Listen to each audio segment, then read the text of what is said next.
This is the IELTS listening test.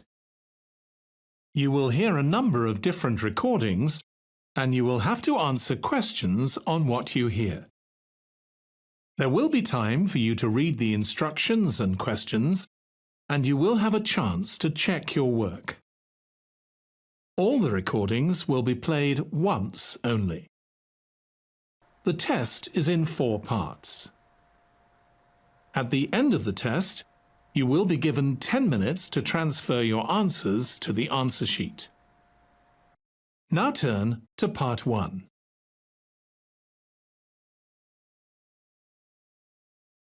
Part 1. You will hear a telephone conversation between a hotel receptionist and a customer. First, you have some time to look at questions 1 to 5.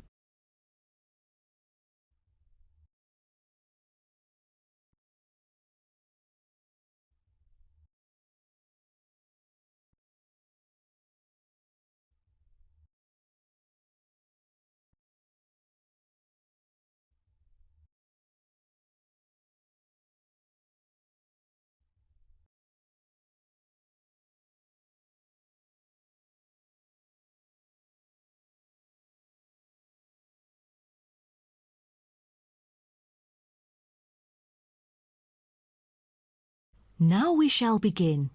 You should answer the questions as you listen, because you will not hear the recording a second time. Listen carefully and answer questions 1 to 5. Good morning, Sunset Hotel. How may I help you? Good morning. I just saw an advert in the paper about your hotel. Where exactly is it located? We are situated on Sunset Avenue, north of the beach, close to many scenic spots. It is an ideal choice for travellers interested in sightseeing. That's great. Is there a vacant 4-bed room? We'll be travelling with our 2 sons, aged 9 and 11, so it's best that we are able to stay in one room. Let me check. Just a moment. We only have a few 4-bed rooms, and I'm afraid they are fully booked at the moment. The earliest time available is August, but there might be some left in July if a previous customer cancels the reservation. Oh, that'll do. How much would the room cost me? It's €77.50 during peak time, but the price would be much lower during off-peak season. Only €50. So, if I book a room right now, is there any discount? Yes. We do offer a 30% discount for any reservation made 1 month ahead of schedule. It is a very reasonable price. That does sound tempting. Does the price include anything? The price includes 2 breakfast vouchers per room per day. You can use them at 2 different restaurants in our hotel. There's also a 20-minute spa trial available, but you have to book it beforehand at the concierge or directly at the spa centre. I'm wondering if there is a hairdryer in the room. It takes ages to dry my hair without one. Do I have to bring one? No, there is absolutely no need to bring that, for each room is equipped with a hairdryer. But I have to inform you that towels are not provided. You'll have to bring your own, or hire some at the front desk. Oh, I see. Before you hear the rest of the conversation, you have some time to look at questions 6 to 10.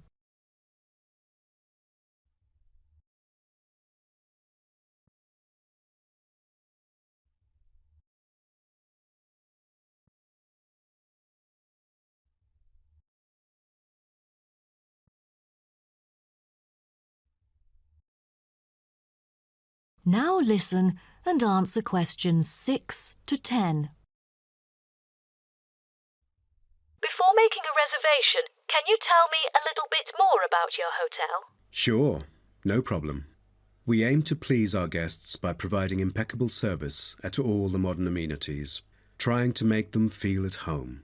In the lounge, there are a list of books, ranging from contemporary literature to classic poetry, free for any guest to read. There is also a games room, offering a number of indoor games, including popular board games like Monopoly, as well as the beloved table soccer.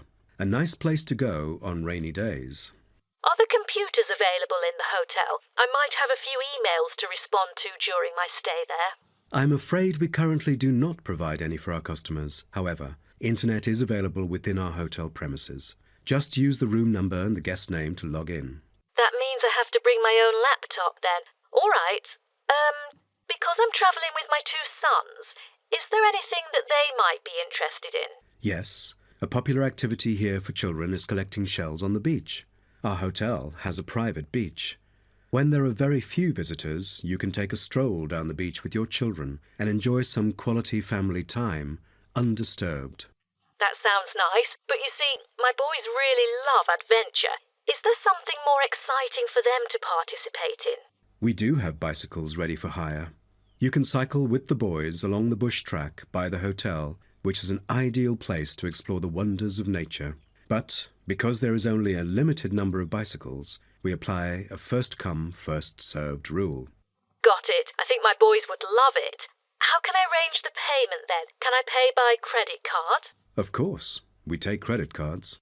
Thank you. You've been a great help. My pleasure, Ma'am.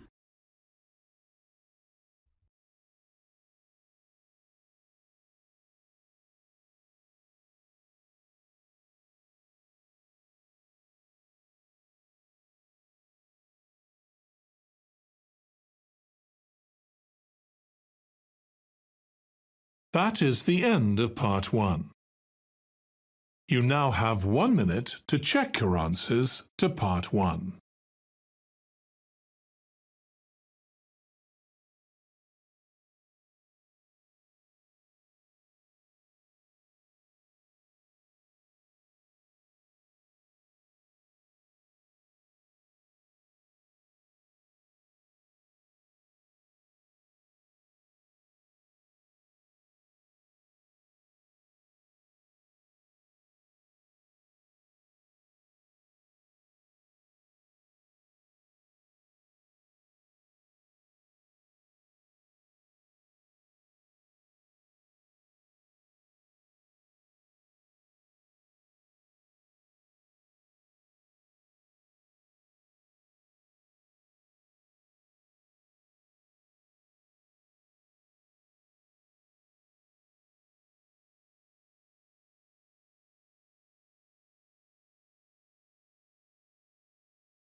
Part 2.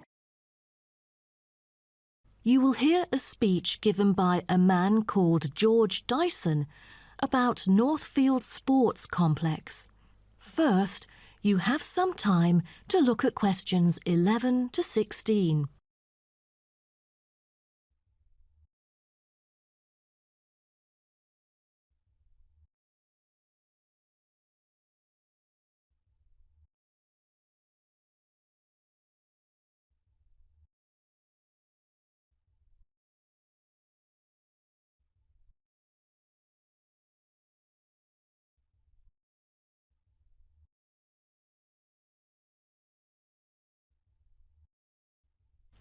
Now listen carefully and answer questions 11 to 16. On behalf of Northfield Sports Complex, I'd like to extend our warmest welcome to you all here this evening. I'm George Dyson, founder of Northfield Sports Complex. I am giving this speech today to celebrate a special occasion. We started the business exactly a decade ago, and today we have developed into a large firm with a sizable group of members. We've also been nominated the most valuable company by Greentown at the Yearly Business Awards, which will be held next week. As experienced and qualified reporters, you are invited here to experience and witness this historical moment of Northfield Sports Complex together with us. Situated within the campus of Greentown University, Northfield Sports Complex is a modern, refreshing, and fully equipped facility for sports of all kinds. As part of its commitment to the local community, Northfield Sports Complex is available not only to school children, but also to local residents. It offers a wide range of facilities including a 25-metre swimming pool, paved walking and jogging paths, a well-equipped fitness gym, all-weather pitches, indoor courts for table tennis, tennis and other sports, as well as a renowned skating rink. Different age groups can all find the right sports to participate in. That's why local residents enjoy working out here. As a result, natives here are healthier than most of the people within our nation. The whole town is very proud of having nurtured 2 world champions who were once both trained right here in our skating rink. Thus, it has become the ideal venue to learn to skate and have fun. But what I take pride in most of all is the skating rink that has stirred the interest of boys and girls here in local schools to skate. Since opening, an increasing number of pupils have been paying regular visits to the skating rink. A new yoga classroom with trainers will be open next month for mothers with babies. They can bring their own yoga mat and work out together with their babies. This will be a great way for them to get healthy and meet other mums. There will also be a brand new gym open to the pensioners in the near future. Just this month, a new swimming pool is open to all fitness levels with special offers for those without a job. Our complex is open daily from 8 a.m. to 9 p.m. except on Thanksgiving and Christmas. We intend to extend our business in the coming year. A list of equipment will be put up for sale, ranging from exercising equipment like cardio machines to sports recovery and injury prevention facilities. Within our complex, we try our best to avoid injuries of any kind. We train knowledgeable staff to guide our clients through correct workout regimens. For those who want to further ensure workout safety, they are welcome to apply to be a member of our standing committee. They are responsible for revising the safety guidelines and supervising its enforcement. Before you hear the rest of the talk, you have some time to look at questions 17 to 20.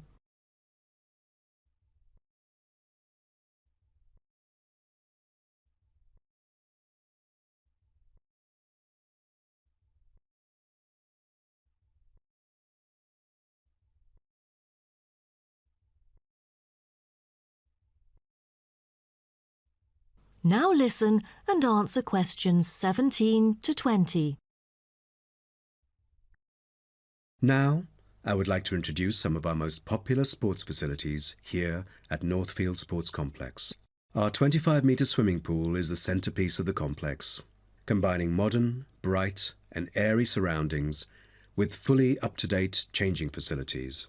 The pool is excellent for learning how to swim, improving techniques and, of course, competing in school competitions. It is also bookable for private functions, including pool parties where lifeguards are available. Next, we have the only climbing wall throughout the whole town. Many would see rock climbing as a type of extreme sport, exposing great risk to those who participate. But actually, under proper guidance and with close supervision by the coach here, it is a perfect sport for the youth to increase their flexibility and strengthen their muscles. I have to mention our skating rink once again. As our most popular facility, it has been prominently featured in a TV commercial we've released recently. There is no other skating rink larger than ours within the whole nation. Also, our state-of-the-art gym is an inspiring place to train and keep fit in relaxed and friendly surroundings. The Techno gym equipment enables our clients to measure their performance. If you book a one-on-one trainer, he or she might suggest a future training plan and help you train more systematically.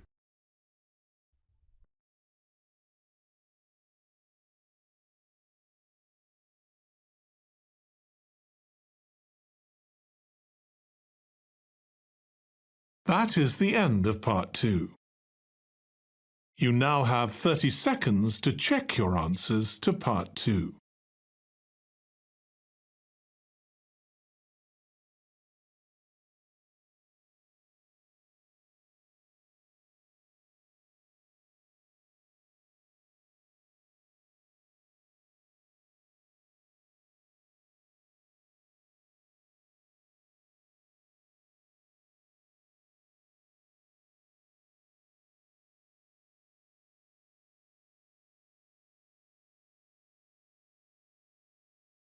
Part 3.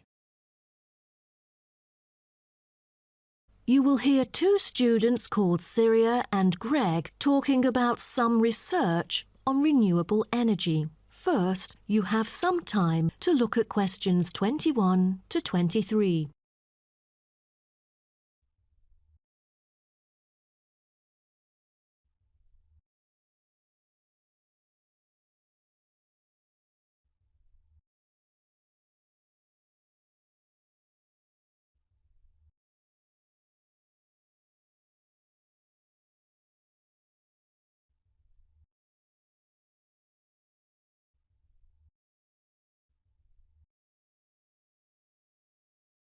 Now, listen carefully and answer questions 21 to 23. Hi, Greg. How did it go with the research on renewable energy? Have you found anything? Yes, but I think it's about time we exchange our findings and discuss our next move. You read my mind. Right, I'll start first. Germany is the very first country I dug into in order to find innovative means of creating clean energy because 15% of its national electricity supply comes from renewable sources. I found that apart from the traditional fossil fuel industry, there's a German firm that has initiated a project using kites to generate power. Really? I've never heard of it before. How does it work? As a substitution for traditional fossil fuels that release toxic gas into the atmosphere, the power-generating kites can function in any weather. Compared to conventional wind turbines, such kites can produce twice as much energy because the overall power density is proportional to altitude. Sounds like an efficient way of producing power. Okay, now let me tell you what I have found. There is an American company manufacturing school buses and city buses depending solely on electricity instead of gasoline. The all-electric vehicles can save up to 20 gallons of fuel on a daily basis. This could reduce transport budgets by over $10,000 each year, not to mention maintenance savings. Wow, impressive. If only there were more of these electric vehicles around. Well, over the years, South Africa has attached great importance to clean energy. The nation encourages using propane gas, which can either be extracted from natural deposits or be produced organically. It is normally stored in gas canisters as a type of cooking gas. To reduce the number of kitchen accidents, a new type of composite gas canister made of fiber was introduced. It is much safer and less likely to explode, even when engulfed in fire. Before you hear the rest of the talk, you have some time to look at questions 24 to 30.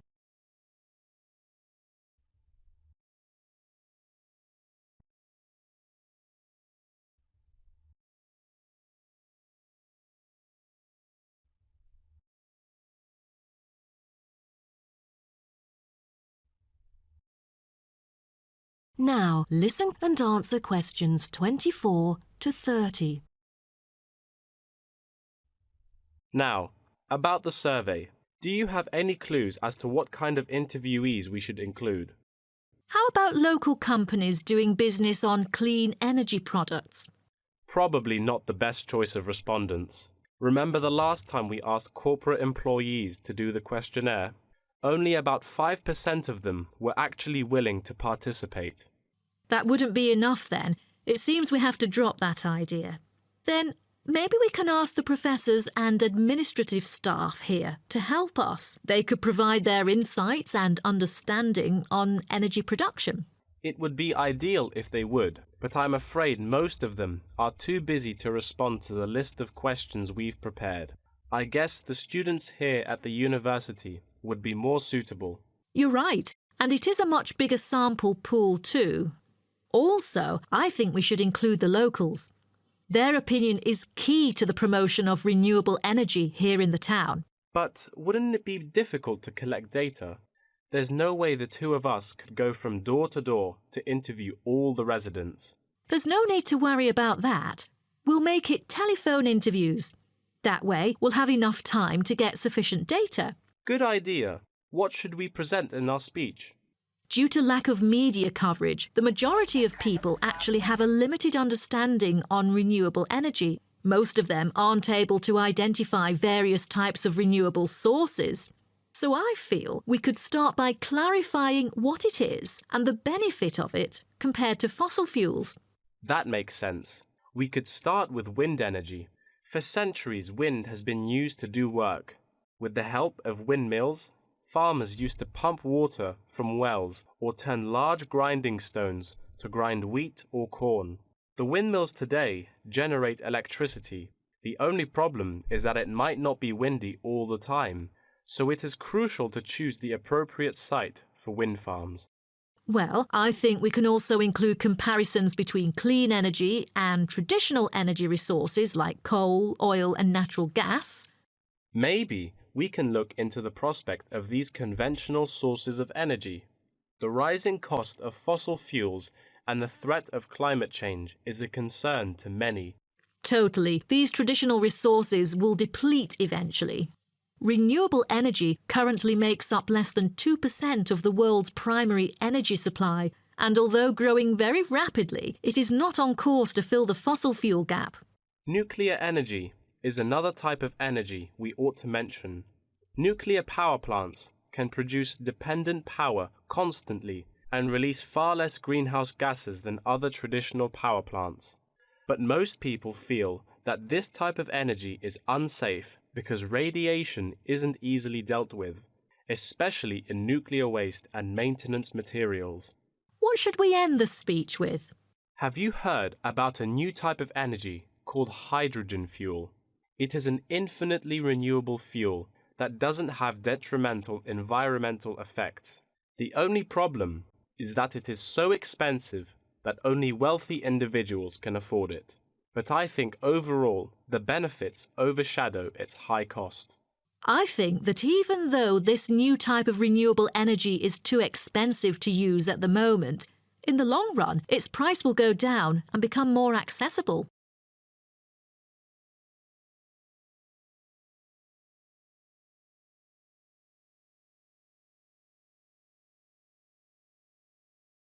That is the end of part 3. You now have 30 seconds to check your answers to part 3.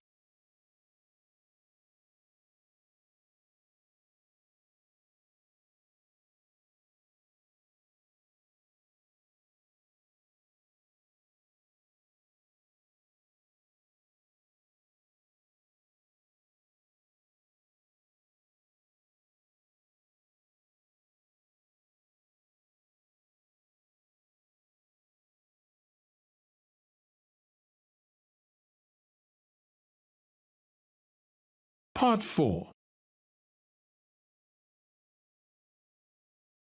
You will hear part of a lecture about aquaculture and the fishing business. First, you have some time to look at questions 31 to 40.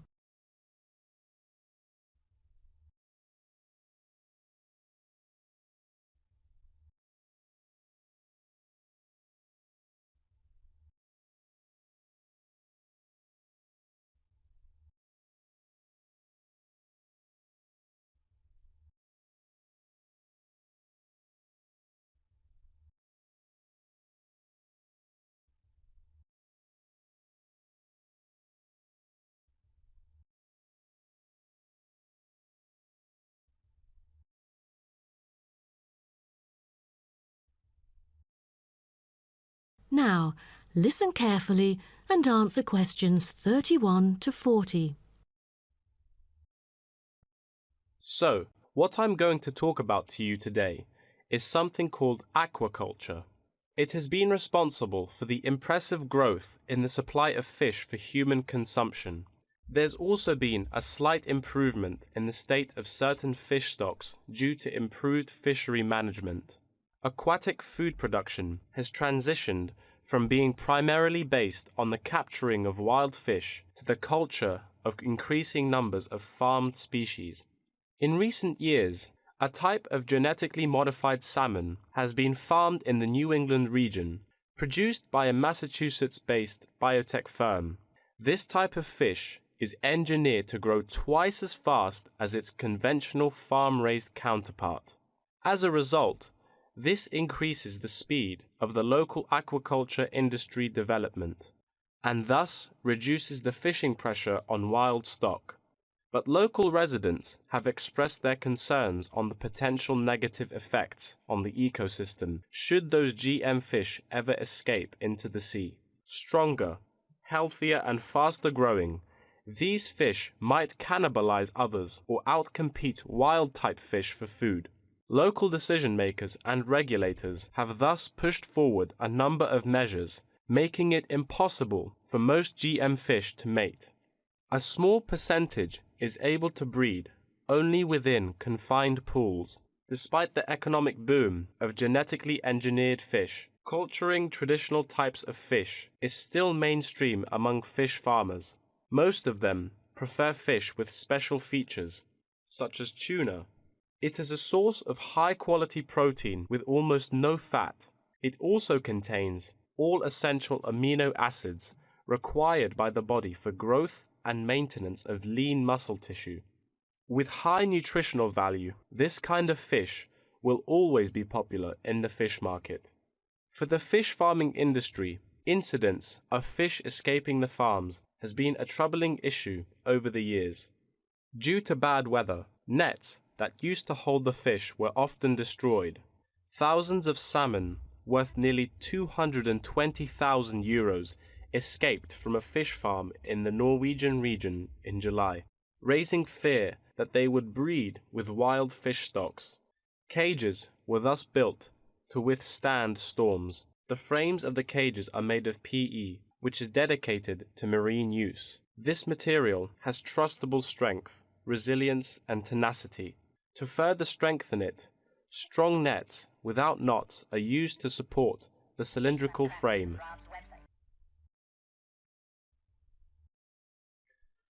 A group of small villages on the island of Zanzibar off the coast of East Africa have been trying to develop a local aquaculture industry sustainably. They use a land-based production system that is both economically and ecologically sound. Land-based recirculation can control ocean temperature and optimize growth for the fish that are used to warmer water. All organic waste from the fish is held on land, with incoming water sterilized to avoid disease, which has historically plagued ocean-based farms. The lack of disease means that no drugs are administered to the fish. However, one problem facing the villagers is lack of suitable land on the coast for this system. Hotels and beaches open to tourists take up most of the coastal area. Another problem facing local fishermen is the scarcity of young fish used to breed the species. This predicament stems from overfishing during the previous decades. The local commercial fishing industry has been reduced by 50% for this reason, and the aquaculture industry has yet to thrive. The government has taken a set of initiatives to safeguard native aquaculture and the fishing industry. An open-air seafood market has been launched.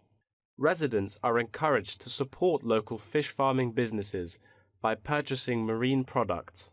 As it turns out, there is a public demand for access to locally produced, sustainable sources of fresh seafood. Moreover, local fish farmers are aided to market seaweed and oysters, both of which have additional economic values. Seaweed is used in various ways in cosmetics. Seaweed extract is often found on the list of ingredients constituting creams, soaps, shampoos, powders, and sprays. It is said to be useful in various ways, including the relief of rheumatic pain and the removal of cellulite. Oyster is a source of seafood popular among the local hospitality industry. Served with caviar and champagne, it is one of the world's ultimate luxury foods, appealing to gourmets with its succulent and delicate flavor. It thus appears to have the greatest potential for commercial culture, even though the national and international market has shown demand for marine products in Zanzibar. It is still challenging to survive in the competitive modern fishing industry. The government ought to restore the business by encouraging aquaculture, recreation, and shipping. First, it could utilize modern fish farming technology to supply more high-quality marine products. Tourism is an effective stimulus to boost its sales, and with better shipping capability, more products can be delivered abroad.